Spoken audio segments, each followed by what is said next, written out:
এদিকে সমস্ত জল্পনার অবসান ঘটিয়ে টানা তৃতীয়বারের মতো ভারতের প্রধানমন্ত্রী হিসেবে নরেন্দ্র দামোদর দাস মোদীকেই সমর্থন দিয়েছে বিজেপি নেতৃত্বাধীন জোট ন্যাশনাল ডেমোক্রেটিক অ্যালায়েন্সের নেতারা। শুক্রবার পার্লামেন্টের সেন্ট্রাল হলে বৈঠক এনডিএ নবনির্বাচিত সংসদ সদস্যরা সর্বসম্মতিক্রমে মোদীকে লোকসভার সংসদীয় দলের নেতা করার প্রস্তাব পাশ করেছেন। একই সঙ্গে তাকে প্রধানমন্ত্রী হিসেবে সমর্থন দিয়েছেন তারা। বৈঠকে অংশ নেন তেলেগু দেশম পার্টির নেতা এবং অন্ধ্রপ্রদেশের সাবেক মুখ্যমন্ত্রী চন্দ্রবাবু নাইডু। চন্দ্রবাবু নাইডু বললেন, ভারত আজ ঠিক সময়ে ঠিক নেতা পেয়েছে। NDA government under the visionary leadership of Sri Narendra Modi ji has taken significant initiatives in the last 10 years.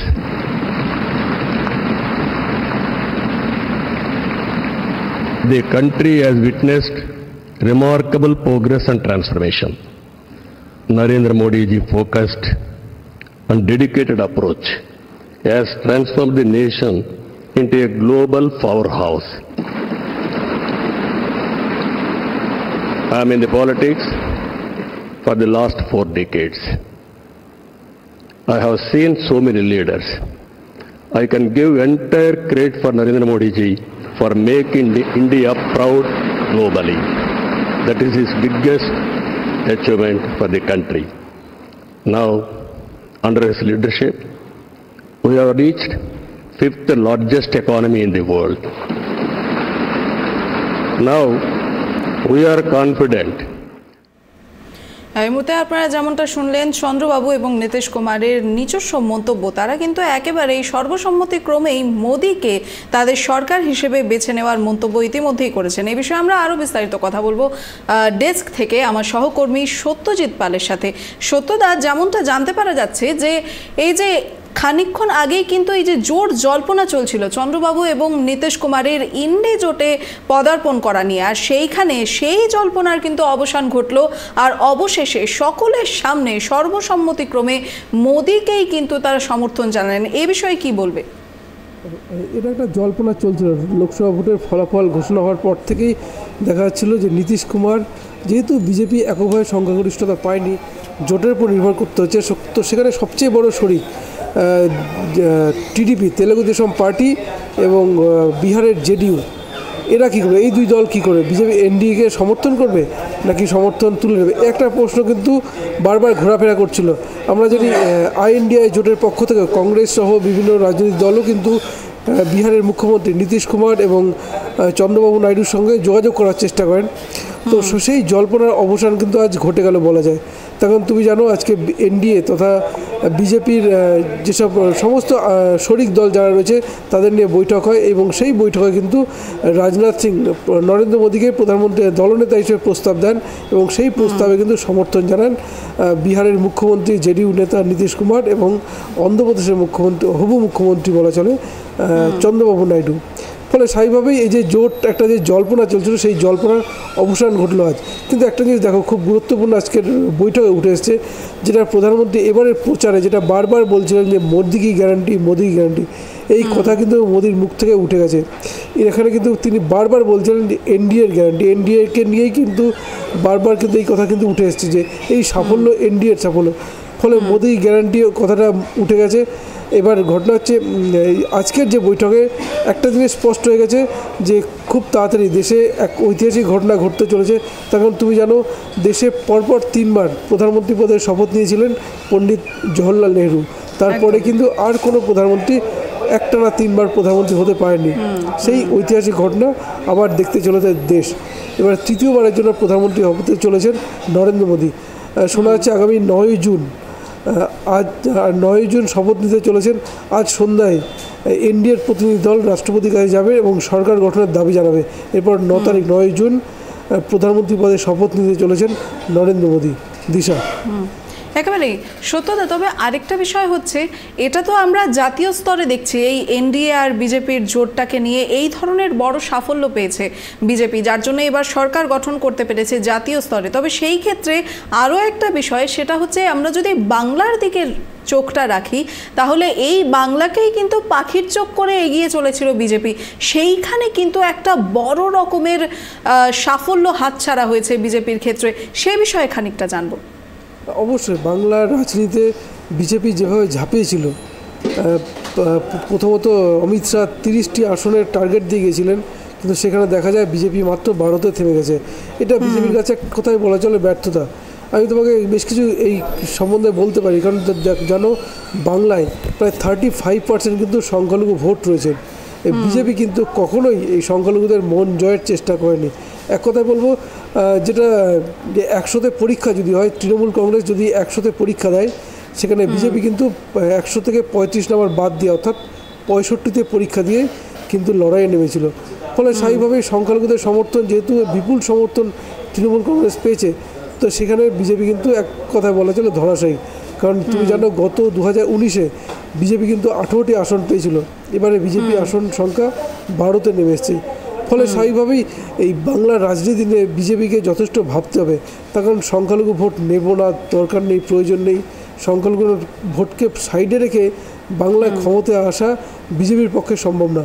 অন্যদিকে বাংলার মানুষকে আমি বলবো যে বাংলার মানুষকে হয়তো ভাবা দরকার, কারণ দেখো এই যে সংখ্যালঘু ভোট নেহাত কম নয়, 35% ভোট। সুতরাং এই ভোটটা যেখানে থাকবে, সরকার গঠনের অনেকটা দাবিদার তারাই, তাদের হাতেই সাফল্য পাওয়ার সম্ভাবনা বেশি। ফলে মুখ্যমন্ত্রী কিন্তু সেই কৌশলেই এগিয়েছিলেন। এবং তুমি যা রামনবমীর আগেও মুখ্যমন্ত্রী যে প্রচার কৌশল, তারপরে আমরা দেখেছি ভারত সেবার সঙ্গে আক্রমণ। সুতরাং তিনি কিন্তু স্ট্র্যাটেজি নিয়েই চলেছিলেন যে সংখ্যালঘু ভোট কোনো মতেই যেন তৃণমূল কাছ থেকে হাতছাড়া না হয়। কারণ যারা বাংলা যে শাসক দল তৃণমূল কংগ্রেস, তাদের বিরুদ্ধে কিন্তু একাধিক অভিযোগ আছে, কিন্তু শেষ পর্যন্ত সাফল্য কিন্তু ধরে রাখতে পেরেছে তৃণমূল কংগ্রেস। আমি বলবো বিজেপিকে বাংলায় রাজনীতি করতে হলে, বাংলায় সাফল্য পেতে হলে অন্তত সংখ্যালঘু ভোটের দিকে বিজেপিকে তাকাতেই হবে। যে সংখ্যালঘু ভোট ছেড়ে দিয়ে শুধুমাত্র হিন্দু ভোটের দিকে লক্ষ্য রেখে বাংলায় কিন্তু সাফল্য পাওয়া এক কথায় অসম্ভব বলেই এবারে নির্বাচন বরঞ্চ বিজেপিকে আবার চোখে আঙুল দিয়ে দেখিয়ে দিল। দিশা, একেবারেই। তবে আরেকটা বিষয় হচ্ছে, খানিকক্ষণ আগেই কিন্তু নীতিশ কুমার তার বক্তব্যে বলেছেন যে বিহারের বাকি কাজও এইবার সম্পন্ন হয়ে যাবে। তো এই বাকি কাজ সম্পন্ন হওয়া বলতে মূলত প্রধানমন্ত্রীকে কি কোনো ইঙ্গিত দিতে চেয়েছিলেন? অবশ্যই অবশ্যই। দেখো গত 2019 এবং 2014-তে বিজেপি কিন্তু একক সংখ্যাগরিষ্ঠতা পেয়েছিল, অর্থাৎ সংখ্যাগরিষ্ঠতা যে 272টি আসন বিজেপি কিন্তু এককভাবেই দখল করেছিল। ফলে স্বাভাবিকভাবেই জোটের গুরুত্ব কিন্তু গত 2014 এবং 2019-এ যে সরকার চলেছে সেই সরকার কিন্তু তেমন ছিল না।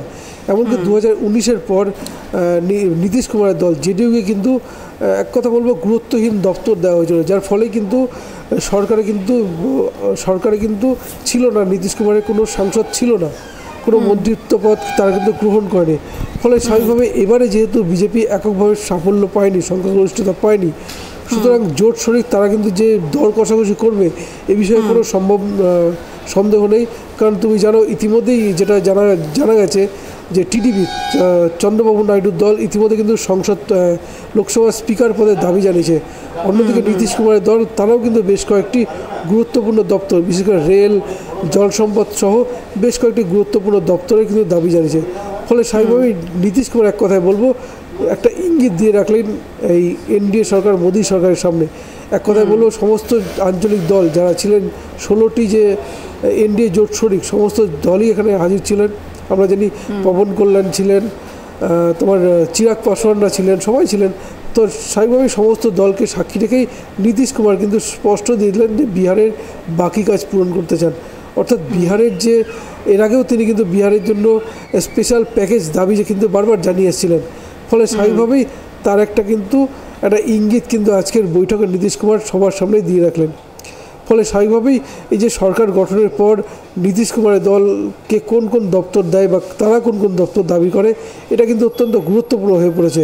কারণ এবারেও যদি 2019-এর মতো গুরুত্বহীন দপ্তর দেওয়া হয়, তাহলে কিন্তু বলবো নীতিশ কুমারের দল কিন্তু এবার অন্য কথা ভাবলেও ভাবতে পারে। কারণ একমাত্র গুরুত্বহীন দপ্তর দেওয়ার জন্যই কিন্তু 2019-এর সরকারে নীতিশ কুমারের দলের কোনো সাংসদ কিন্তু মন্ত্রিসভায় ছিল না।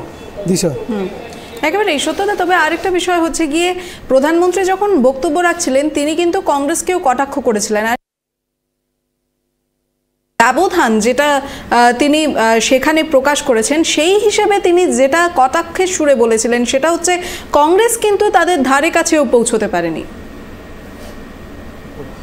এবারে ফলাফল যেটা এসছে, বিজেপি এককভাবে 240টি আসন পেয়েছে, কিন্তু প্রধান বিরোধী দল কংগ্রেস 100 মোটামুটি 100টার কাছাকাছি, হয়তো 99 বা 100টা আসন পেয়েছে। ফলে স্বাভাবিকভাবেই 100 এবং 240-এর মধ্যে কিন্তু অনেকটা ডিফারেন্স। একদম। ফলে সেসব, তাছাড়া ভোট পার্সেন্টেজ যদি দেখি, সেখানে কিন্তু বিজেপির তুলনায় কংগ্রেস অনেকটা পিছিয়ে। ফলে এইসব কারণেই কিন্তু প্রধানমন্ত্রী, দেখো রাজনীতিতে আক্রমণ কিন্তু সবসময় হয় প্রধান বিরোধী দলের ক্ষেত্রেই। ফলে বিজেপি আমরা যদি দেখি, স্বাধীনতার পর থেকে দেশের বেশিরভাগ সময় শাসন করেছে কংগ্রেস এবং তারপরে বিজেপি। তো ফলে স্বাভাবিকভাবেই বিজেপির প্রধান টার্গেট কিন্তু থাকে এই কংগ্রেসের দিকে। এছাড়া তুমি যদি দেখো যে যদি আঞ্চলিক দল, আম আদমি পার্টি আঞ্চলিক দল, অন্যদিকে যারা রয়েছেন বিশেষ করে আম আদমি পার্টি সহ যে আর শিবসেনা বলো, এগুলো তো সব আঞ্চলিক দল।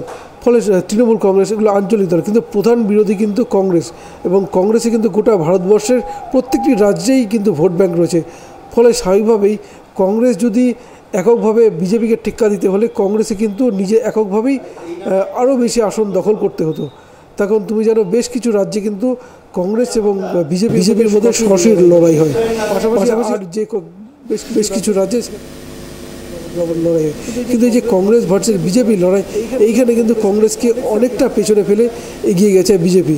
দেখো তুমি মধ্যপ্রদেশে কিন্তু 29টি আসনের মধ্যেই বিজেপি কিন্তু 29টি আসন পেয়েছে, কংগ্রেস কিন্তু এখানে 0।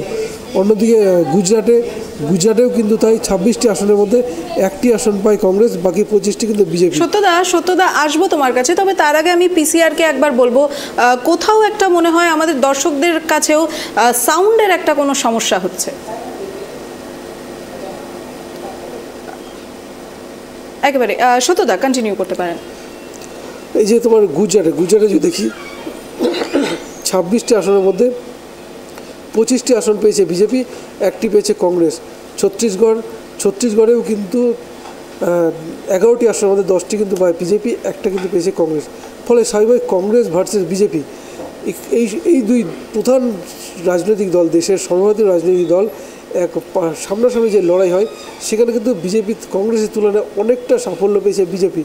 ফলে স্বাভাবিকভাবেই প্রধানমন্ত্রী কটাকের সুর কিন্তু কংগ্রেসের দিকেই, কারণ কংগ্রেস যতটা দুর্বল হবে বিজেপির ক্ষেত্রে সাফল্য পাওয়া অতটাই সহজ হয়।